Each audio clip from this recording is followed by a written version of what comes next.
Hi guys, this is Oscar, and I'm in my apartment this evening, and I'm having another magnificent dinner with my brilliant friend James, who's a English scholar and historian, and to have conversations with him is so incredibly delightful and interesting. And but we're here in Rome, and we're going through this lockdown, and there he is, James. Hi. What do you have to say about Italy lockdown? Tell us some stuff. Well, lockdown in Italy is certainly something which turned our world upside down in the space of a couple of weeks. But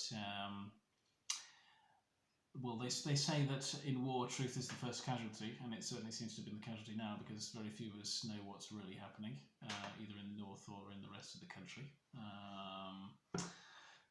Who knows what the real extent of this crisis is and what we're going to look like when we come out of it, but these things are some of the things that dear Oscar and I are discussing over a fabulous glass of wine and some excellent cooking, courtesy of his Tex-Mex roots, along with many other things as well, such as literature and Poetry in Florence and in China. Yes. Yeah. And right now, James was telling me a lot of fascinating story about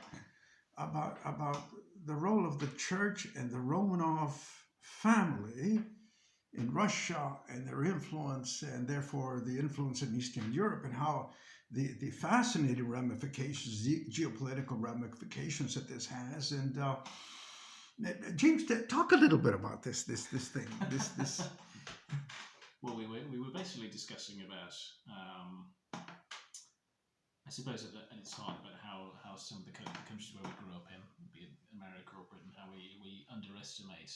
Well, all of this started because the Queen spoke this evening, actually. But as a result of that, we were talking about the role and influence of such things of monarchies, but also of faith. And we just got talking about a few years ago when I went to Serbia, and we were talking about Eastern Europe and about how those countries have suffered so much in the last 100 years, but also how, since I've been to Serbia, how I've seen that what's really happening there is a renaissance in the true meaning of the word, in a way that you haven't seen in the West since maybe the 16th century. Is when you go to Belgrade today, what you're struck by is that everywhere they are building churches, churches which actually have congregations, but not ugly concrete monstrosities like you might see in Italy today, but they're beautiful Neo-Byzantine Gothic structures with incredible mosaicery and decoration.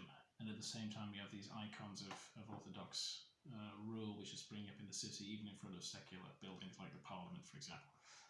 They built the statue of the Tsar of Russia because what seems quite clear, and what people were fairly open about as well, is that what appears to be happening is that Russia seems to be reasserting its role, its traditional role, which since at least the 16th century has viewed itself as being defender of the Orthodox faith.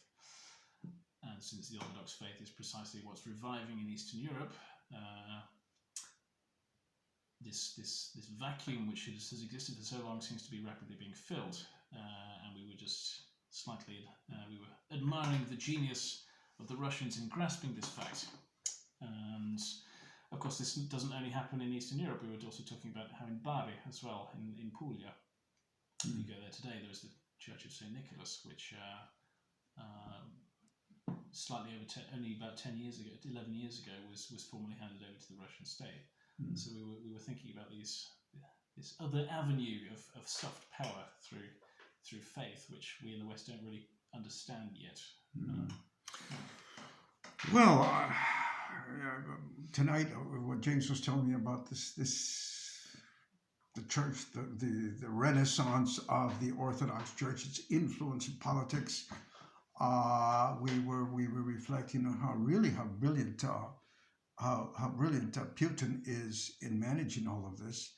I was also reflecting on how inadequately the United States is in dealing with all this. America has nothing but extreme biases against China and against Russia, and to a large degree in Europe. Anyways, fascinating things. Well, fascinating where we live in. We'll talk to you later. Bye.